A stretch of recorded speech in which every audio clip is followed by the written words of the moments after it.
আপনি কি এই গরমে একটা ফ্যান কেনার কথা ভাবছেন? তাহলে দেখুন তো এই ফ্যানগুলো আপনার পছন্দ হয় কিনা। এটা কিন্তু একটা ফ্যান, শুধু ফ্যান না, এটা কিন্তু একটা ক্যাপও। আপনি চাইলে এটা ফ্যানের জন্য ব্যবহার করতে পারবেন, আবার কিন্তু রোদের ভিতরে এটা কিন্তু ক্যাপের জন্য আপনি ইউজ করতে পারবেন।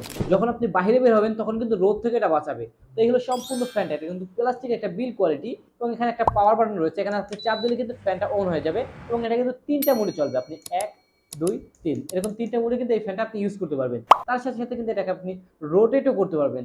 ধরেন আপনি এটা মাথায় লাগিয়ে যখন এটা রোটেট করবেন, আপনি চাইলে আপনার নাক মুখে বাতাস খেতে পারবেন, তারপর আপনার পুরো শরীরে এটা রোটেট করে বাতাস খেতে পারবেন। ফ্যানটা ছোট হতে পারে কিন্তু এটা বাতাসটা কিন্তু খুবই স্পিড এবং অনেক ঠান্ডা। এবং এই ফ্যানটাকে চার্জ করার জন্য কিন্তু একটা টাইপ সি পোর্ট পেয়ে যাবেন, সাথে একটা টাইপ সি কেবলও পেয়ে যাবেন। তো এটা আপনি ১ থেকে ১.৫ ঘন্টা চার্জ করলে কিন্তু ৪ ঘন্টা পর্যন্ত এই গরমে বাতাস খেতে পারবেন। এই ইউনিক ফ্যানগুলো কিন্তু টপিআপের ৩টে কালার অ্যাভেলেবল রয়েছে। একটা হলো আকাশী, আরেকটা হলো গোলাপি, আরেকটা হলো সাদা। আপনারা যারা এই গরমে একটা স্মার্ট ফ্যান খুঁজছিলেন, তারা কিন্তু টপিআপ থেকে এই ফ্যানটা ৯৫০ টাকা পারচেজ করতে পারেন। ভিডিওর কমেন্ট বক্সে কিন্তু এই ফ্যানটা কেনার লিংক থাকবে। তো দ্রুত স্টক শেষ হওয়ার আগে আপনি লুফে নিন।